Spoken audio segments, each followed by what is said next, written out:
Hello friends, welcome to एक्समार्ट जी के YouTube channel. साथियों, आज इस वीडियो में बिहार पुलिस कांस्टेबल 2023 के लिए बहुत ही इंपॉर्टेंट 50 क्वेश्चंस करेंगे जीके जीएस के। तो आज इस वीडियो को कंप्लीट जरूर देखिएगा, कोई भी क्वेश्चन को स्किप नहीं करना है। 50 क्वेश्चन में से साथियों ज़्यादातर क्वेश्चन मैंने आज इस वीडियो में प्रीवियस ईयर्स क्वेश्चन लिया है, यानी जो पिछले सालों में बिहार पुलिस में पूछा गया क्वेश्चन है। तो कोई भी क्वेश्चन को बिना स्किप किए शुरू करते हैं क्लास को। तो सभी लोग लाइक और शेयर जरूर कर दीजिएगा। आप में से अगर कोई भी साथी आज क्लास में पहली बार आए हैं तो चैनल को सब्सक्राइब करके बेल आइकन को ऑन कर लीजिएगा। शुरू करेंगे आज के पहले क्वेश्चन के साथ, और आज की क्लास का पहला क्वेश्चन है, उत्तरी पूर्वी मानसून से सबसे अधिक वर्षा प्राप्त करने वाला राज्य कौन सा है। तो साथियों देखिए, उत्तरी पूर्वी मानसून को हम और एक नाम से जानते हैं, लौटती हुई मानसून। ठीक है, तो देखिए लौटती हुई मानसून से सबसे अधिक वर्षा तो तमिलनाडु राज्य में होता है। तो इसका राइट आंसर हो जाएगा ऑप्शन नंबर सी, तमिलनाडु में। कब? तो जाड़ों के दिनों में लौटती मानसून से, और इस लौटती हुई मानसून का वास्तविक नाम है उत्तरी पूर्वी मानसून, याद रखिएगा। अगला क्वेश्चन है, 2011 की जनगणना के अनुसार बिहार की जनसंख्या क्या है। तो देखिए 100.4 होगा, यहाँ पर थोड़ा मिस टाइप हो गया है, 100.4 मिलियन। अब देखिए 1 मिलियन बराबर होता है 10 लाख, ये चीज आपको याद याद रखना है। ठीक है, तो 2011 की जनगणना के अनुसार बिहार की जो जनसंख्या है वो साथियों पूरे भारत में अगर राज्यों के हिसाब से देखिए तो तीसरा सबसे अधिक जनसंख्या वाला राज्य है। देखिए सबसे अधिक जनसंख्या आपका उत्तर प्रदेश, दूसरा महाराष्ट्र, और तीसरा आपका बिहार आता है। चलिए, तो 100.4 इसको पढ़िएगा। ठीक है, 10 नहीं, 100.4 मिलियन। अगला क्वेश्चन है, मोहम्मद गौरी विजित प्रदेशों की देखभाल के लिए निम्नलिखित में से किस विश्वसनीय जनरल को छोड़कर गया था। तो देखिए राइट आंसर हो जाएगा कुतुबुद्दीन ऐबक को। ठीक है, याद रखिए मोहम्मद गौरी जब विजित प्रदेशों की देखभाल करने के लिए गए थे तो वो किस विश्वसनीय जनरल को छोड़कर गए थे, तो कुतुबुद्दीन ऐबक को। अगला है, नेक्स्ट क्वेश्चन है, किस मुगल बादशाह को उसकी प्रजा शाही वेश में एक दरवेश यानी फकीर कहती थी। तो राइट आंसर हो जाएगा औरंगजेब को, याद रखिएगा। औरंगजेब को उसकी प्रजा जो है शाही वेश में एक दरवेश यानी फकीर कहती थी, याद रखिएगा। नेक्स्ट है, अमेरिका में फ्री हिंदुस्तान अखबार को किसने शुरू किया था। तो देखिए अमेरिका में फ्री हिंदुस्तान अखबार किसने शुरू किया था, तो तारकनाथ दास ने, याद रखिएगा। Option number D right answer है, तारकनाथ दास। नेक्स्ट है, बुद्ध ने निम्नलिखित में से किस स्थान पर महापरिनिर्वाण प्राप्त किया था, यानी गौतम बुद्ध की मृत्यु इनमें से किस जगह पर हुई थी। तो देखिए 483 ईसा पूर्व में गौतम बुद्ध की मृत्यु हुई थी, इनमें से किस जगह पर, तो याद रखिएगा कुशीनार या कुशीनगर में। ठीक है, तो कुशीनगर करेक्ट है, ऑप्शन नंबर ए। नेक्स्ट है, श्रीलंका के राजा मेघवर्मन ने किस स्थान पर भगवान बुद्ध का मंदिर बनवाने के लिए समुद्रगुप्त से अनुमति मांगी थी। तो याद रखिएगा साथियों, बोध गया में। इसका राइट आंसर हो जाएगा ऑप्शन नंबर बी। किस कुषाण शासक ने सर्वप्रथम स्वर्ण मुद्राएं जारी किए थे। तो यह भी क्वेश्चन वेरी वेरी इंपॉर्टेंट है, आपको याद रखना है। किस कुषाण शासक ने सर्वप्रथम स्वर्ण मुद्राएं जारी किए थे, तो देखिए कड़फिसस द्वितीय ने। ठीक है, option number B right answer है, कड़फिसस द्वितीय। आप सभी साथियों को याद रखना है। ठीक है, कड़फिसस द्वितीय बिल्कुल करेक्ट है। चलिएगा, अगला क्वेश्चन है, मसालों का बागान कहा जाने वाला राज्य कौन सा है, यानी इनमें से भारत के किस राज्य को मसालों का बागान कहा जाता है। तो देखिएगा, मसालों का बागान कहा जाने वाला भारतीय राज्य है साथियों केरल। तो राइट आंसर हो जाएगा ऑप्शन नंबर बी, केरल, आपको याद रखना है। नेक्स्ट क्वेश्चन है, आधुनिक भारत में हिंदू धर्म में पहला सुधार आंदोलन कौन सा था। तो देखिए आधुनिक भारत में हिंदू धर्म में पहला सुधार आंदोलन कौन सा था, तो याद रखिएगा ब्रह्म समाज। तो राइट आंसर आ जाएगा ऑप्शन नंबर ए, ब्रह्म समाज, आपको याद रखना है। देखिए ब्रह्म समाज की स्थापना कब हुई थी, ये भी आपको याद रखना है, तो 1828 ईस्वी में। ठीक है, 1828 ईस्वी में। नेक्स्ट क्वेश्चन है साथियों, संविधान के किन अनुच्छेदों में शोषण के विरुद्ध अधिकार के बारे में बताया गया है। तो राइट आंसर है अनुच्छेद 23 और 24 में। अनुच्छेद 23 में मानव तस्करी के बारे में बताया गया है, और अनुच्छेद 24 में बाल श्रम का निषेध किया गया है। नेक्स्ट है, गंगे कोंडचोलपुरम का शिव मंदिर का निर्माण किसके समय में हुआ था।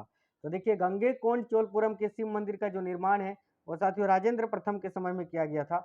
Option number B right answer है, राजेंद्र प्रथम।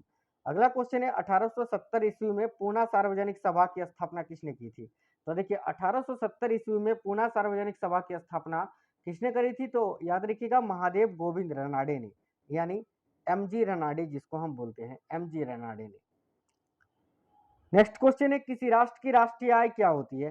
तो देखिए किसी राष्ट्र की राष्ट्रीय आय उत्पादक कार्यों का योगफल होता है। Option number B correct answer है, उत्पादक कार्यों का योगफल। मौलिक अधिकारों के बारे में सुनवाई करने का अधिकार निम्न में से किसको प्रदान किया जाता है? तो याद रखिएगा साथियों, मौलिक अधिकारों के बारे में सुनवाई करने का अधिकार निम्न में से किसे प्रदान किया जाता है? तो याद रखिएगा सभी साथी, सर्वोच्च न्यायालय को। ठीक है, सर्वोच्च न्यायालय करेक्ट आएगा, ऑप्शन नंबर ए। अब देखिए, पूर्व मध्यकाल में विजयालय ने चोल राज्य की स्थापना कब की थी? तो चोल काल की स्थापना या चोल राज्य की स्थापना विजयालय ने की थी 846 ईस्वी में। तो ऑप्शन नंबर बी करेक्ट हो जाएगा। देखिए, कुषाण शासक जो थे ना, कुषाण, क्वेश्चन में पूछा गया है कुषाणों का संबंध किससे था? तो याद रखिएगा, कुषाणों का संबंध था चीन के यूची जनजातियों से। ऑप्शन नंबर सी करेक्ट हो जाएगा साथियों। देखिए, आप लोग क्लास को लाइक जरूर करते चलना, सारा ही क्वेश्चन मैंने सिलेक्टेड और इंपोर्टेंट ही लिया है क्लास में। देखिए, हरियाणा राज्य का गठन कब हुआ था या हरियाणा राज्य कब बना था? तो याद रखिए 1 नवंबर 1966 को। ऑप्शन नंबर 1 करेक्ट आंसर है साथियों। चलिएगा अगला क्वेश्चन देखते हैं। तो प्रसिद्ध चेतक घोड़ा किससे संबंधित है? यानी चेतक किसके घोड़े का नाम था? तो राइट आंसर हो जाएगा option number D, Maharana Pratap के। नेक्स्ट क्वेश्चन है, निषेध चरित व खंडन खंड खाद के रचयिता श्रीहर्ष किस शासक के राजकवि थे? तो देखिए, श्रीहर्ष जो थे ये जयचंद्र के राजकवि थे। Option number D right answer है, जयचंद्र के। सिंधु सभ्यता निम्नलिखित में से किस युग में पड़ता है? तो साथियों याद रखिएगा, सिंधु सभ्यता किस युग में पड़ता है? तो आध ऐतिहासिक काल में, है ना, आध ऐतिहासिक काल, ऑप्शन नंबर डी। भारत में मुद्रास्फीति ज्ञात करने के लिए किसका प्रयोग किया जाता है? देखिएगा, भारत में मुद्रास्फीति ज्ञात करने के लिए किसका प्रयोग किया जाता है? तो थोक मूल्य सूचकांक का। Option number C correct answer है। अंतर्राज्यीय परिषद के गठन का प्रावधान संविधान के किस अनुच्छेद के अंतर्गत किया गया है? साथियों देखिएगा, अंतर्राज्यीय परिषद के गठन का प्रावधान संविधान के किस अनुच्छेद के अंतर्गत किया गया है? तो अनुच्छेद 263 के अंतर्गत। तो राइट आंसर आ जाएगा ऑप्शन नंबर सी। राष्ट्रीय हॉर्टिकल्चर मिशन किस पंचवर्षीय योजना में प्रारंभ किया गया था? तो देखिए, राष्ट्रीय हॉर्टिकल्चर मिशन जो है साथियों, ये 10वीं पंचवर्षीय योजना में प्रारंभ किया गया था। ऑप्शन नंबर बी बिल्कुल करेक्ट है। अगला क्वेश्चन है, विजयनगर साम्राज्य में सैनिक विभाग किस नाम से जाना जाता था? इसको विजयनगर पढ़िएगा आप, है ना, विजयनगर। तो विजयनगर साम्राज्य में सैनिक विभाग किस नाम से जाना जाता था? तो याद रखिएगा, कदाचार के नाम से। ऑप्शन नंबर 1 करेक्ट आंसर है साथियों। भारत में सर्वप्रथम 1774 ईस्वी में कोयला का उत्खनन किस स्थान पर किया गया?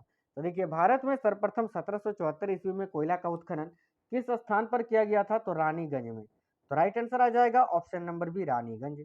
अगला क्वेश्चन है, भारतीय क्षेत्र में स्थित दो ज्वालामुखी द्वीप कौन से हैं?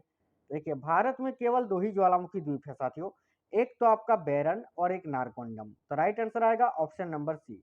अगला क्वेश्चन है, कैमरे में किस प्रकार का लेंस उपयोग में लाया जाता है? तो देखिएगा, कैमरे में किस प्रकार का लेंस उपयोग में लाया जाता है? तो उत्तल लेंस करेक्ट आएगा, ऑप्शन नंबर ए। इंद्रधनुष किस कारण से बनता है? वेरी वेरी इंपॉर्टेंट क्वेश्चन है। तो याद रखिएगा, इंद्रधनुष किस कारण बनता है? तो अपवर्तन और परावर्तन के कारण। तो राइट आंसर आएगा ऑप्शन नंबर बी। सोनार प्रयोग में लाया जाता है किसके द्वारा? तो साथियों देखिए, सोनार किसके द्वारा प्रयोग में लाया जाता है? तो नौ संचालकों के द्वारा, यानी ऑप्शन नंबर सी करेक्ट हो जाएगा।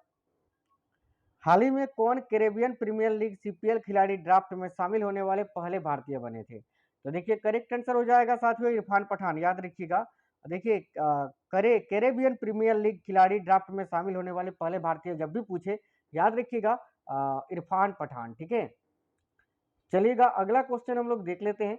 तो अगला क्वेश्चन आपके स्क्रीन पर ये रहा। देखिए, हाल ही में कौन अटलांटिक महासागर पार करने वाली विश्व की पहली महिला बन गई है? तो याद रखिएगा, अटलांटिक महासागर को पार करने वाली विश्व की पहली महिला है साथियों, आरोही पंडित। ऑप्शन नंबर बी करेक्ट आएगा, आरोही पंडित, आपको याद रखना है। नेक्स्ट क्वेश्चन है, हाल ही में कौन समलैंगिक विवाह को मंजूरी देने वाला एशिया का पहला देश बन गया है? तो देखिए, कौन समलैंगिक विवाह को मंजूरी देने वाला एशिया का पहला देश है? तो Taiwan. Option number C, Taiwan correct answer हो गया। हाल ही में कौन आईसीसी मैच रेफरी पैनल में शामिल होने वाली पहली महिला बनी है? तो याद रखिएगा, आईसीसी मैच रेफरी पैनल में शामिल होने वाली पहली महिला कौन बनी है? तो GS Lakshmi, option number B. चलिए नेक्स्ट क्वेश्चन है, हाल ही में प्रसिद्ध त्रिशूर पूरम उत्सव आरंभ हुआ, यह किस राज्य से संबंधित है?